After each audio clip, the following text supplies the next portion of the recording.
ভাইরে, আফগানিস্তানের সাথে টানা 2 ম্যাচ হেরে মানবতার উজ্জ্বল দৃষ্টান্ত স্থাপন করলেন বাংলাদেশ বইয়ের দোয়া ক্রিকেট টিম। টি-20 সিরিজ জিতেছিল বলে আফগানিস্তানের দর্শকরা খুবই কষ্ট পেয়েছিল।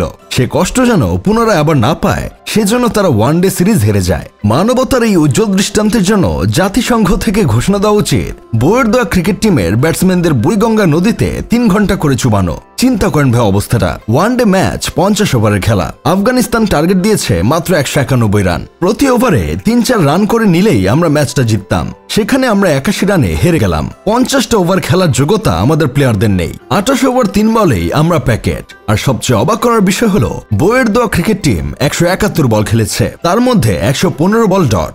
আমার গালি ভান্ডারে যত গালাগালি ছিল সব এই মাদার তেরেসা বাইম মাছের পোলাদের দিয়ে শেষ করে ফেলেছি। আর কোনো গালি অবশিষ্ট নাই। এখন যদি ওদের গালি দিতে যাই, উল্টো গালিগুলো আমাকেই গালি দিয়ে বসে। 11 জন প্লেয়ারের মধ্যে 7 জন প্লেয়ার 10 রানের উপরে করতে পারে নাই। এর মধ্যে 3 জন প্লেয়ার মেরেছে ডাব্বা। এই ম্যাচ আমরা জিতবো কি করে? আমাদের দেশের ওপেনার তানজিদ হাসান তামিম 4টা বল ডট খেলে 5 নাম্বার বলে চুলমার্কা শট খেলে আউট। তোর কিসের এত তাড়া ছিল? 4 বলে যেহেতু রান করতে পারিস নাই, বাকি 2টা বল না হয় দেখে শুনে খেলতি। তা না, তুই ছক্কা মারতে গিয়ে আউট হইলি। আরে সোমপাপড়ির ছেলে, এটা ওয়ানডে ম্যাচ ছিল, টার্গেটও বড় ছিল না। 3-4টা মেডেন ওভার গেলেও সমস্যা ছিল না। জানি না কোন ছিল, অষ্টাদশী রমণীর ঠোঁটের চেয়েও তানজিদ তামিমের এক একটা শট বেশি আকর্ষণীয়। ওরে যদি পাইতাম তাহলে ওর একদিন আমার যতদিন লাগে। বিশ্ব লর্ড অ্যাসোসিয়েশনের সভাপতি নাজমুল হোসেন শান্ত এই বান্দা দলে সে বারবার প্রমাণ করে সে একজন বড় মাপের লর্ড। সিরিজের প্রথম ম্যাচে করেছিল 5 বলে 2 আর দ্বিতীয় ম্যাচে 9 বলে 7। এখন তার ফ্যানরা বলবে সে তো দ্বিতীয় ম্যাচে রান আউট হয়েছিল।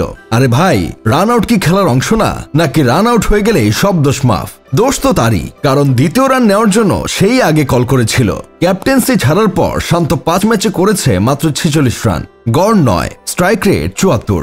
এই যদি হয় একজন জাতীয় দলের ব্যাটসম্যানের অবস্থা, তাহলে দেশের ক্রিকেটের আকাশ ভরা তারা টুটমারা সারা। রবীন্দ্রনাথের নাতির ঘরের প্রতি বিশিষ্ট কবি হৃদয়েন্দ্রনাথ ঠাকুর সিরিজের প্রথম ম্যাচে যখন রান করা দরকার ছিল, তখন একটার পর একটা ডট বল খেলেছে।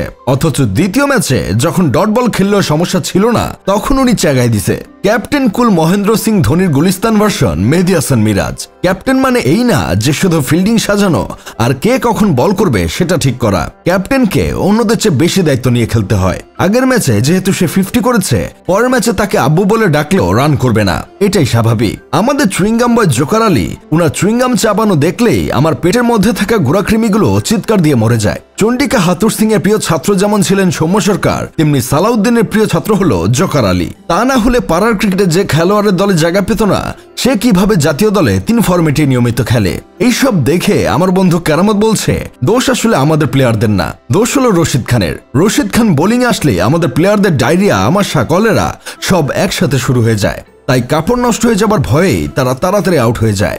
যাই হোক, শেষমেশ আমি গোলাম হোসেন একটা কাজের কথা কই। বইয়ের দোয়া ক্রিকেট টিম, তোমরা দেশে আসার আগে বইয়ের জন্য দুবাই থেকে সোনা নিয়ে আসো, আর সাথে অরেঞ্জ কোম্পানির আপেলের মোবাইল ফোন। তোমরা তো ক্রিকেট না, শপিং করতে দেশের বাইরে যাও।